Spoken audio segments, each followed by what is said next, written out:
Hello everybody, today we are going to solve two questions about thermal physics, and let's begin.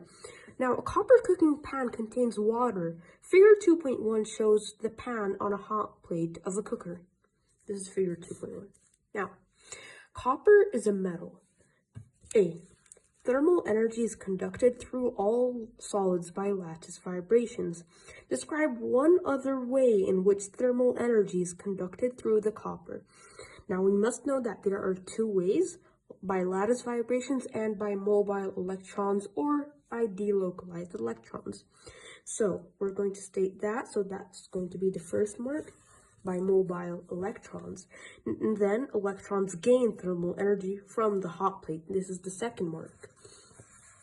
And the third mark is that electrons transfer energy from high temperature regions to low temperature regions by collisions. So it will kind of act like a circuit. Now let's go to question B. The outside surface of the cooking pan is kept clean by regular polishing. Now, the question is asking us to explain one other advantage of keeping the surface of the pan shiny. Now, when you have a shiny surface, then you're going to be reducing energy loss, basically. So that's going to be the first mark, because here we have 2 marks for the question. And then, shiny surfaces are poor emitters of radiation. This is the second mark. Now let's go to question C. The thermal energy passes into the water through the base of the pan. Now identify the main method by which thermal energy is transferred throughout the water. Now when you're talking about water, you're going to basically think about fluids. So when you're going to think about fluids, it's about the convection current and about how it works. So the answer will be convection. And you would take the mark. Now let's go on to the second question. Now, the question says, figure 4.1 shows a cold plastic spoon that has just been placed in hot liquid in a cup. As we see right here, we have the cold plastic spoon, and here we have the hot liquid. Now, the question states that describe in terms of molecules. Always, when it asks you in terms of molecules, you have to write about molecules. When it asks you in terms of particles, you have to write about particles, and etc. Now, describe in terms of molecules why the temperature of the whole of the spoon increases. Now, the question has 3 marks, so we're basically going to write down 3 points. The first point, molecules of the hot liquid will collide with the surface of the spoon. Yes, and the second point, that kinetic energy or heat is transferred to the molecules of the spoon. So, you would have more kinetic energy, an increase in kinetic energy. And point number 3, that the vibration of the spoon molecules increases due to the increase of kinetic energy.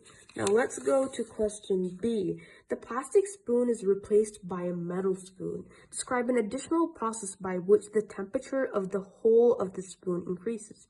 As we said in the question before, we have 2 processes, lattice vibrations and delocalized or mobile electrons. So you're going to state the statement and then explain. That's how you're going to take the 2 marks.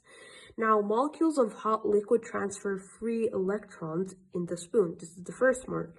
And second mark, these electrons move through the metal. Basically, that's all about it. Now, let's go to question C. The cup contains 150 grams of liquid of specific heat capacity of 4.2 joules per gram Celsius. When the cold spoon is placed into the hot liquid, the temperature of the liquid decreases from 80 to 56. So it's from 80 to 56. Now, calculate the loss of thermal energy from the liquid. Now, the question has 3 marks, so we're going to state the formula first, and we're going to gain that first mark. So Q equals MC change of T, or E equals MC change of T. All of them are the same. Q stands for energy, M stands for mass, C stands for specific heat capacity, and delta T stands for the change in T, or the change in temperature. Now we're going to convert the 150 grams into 0.15 kilograms because you have to convert to SI units.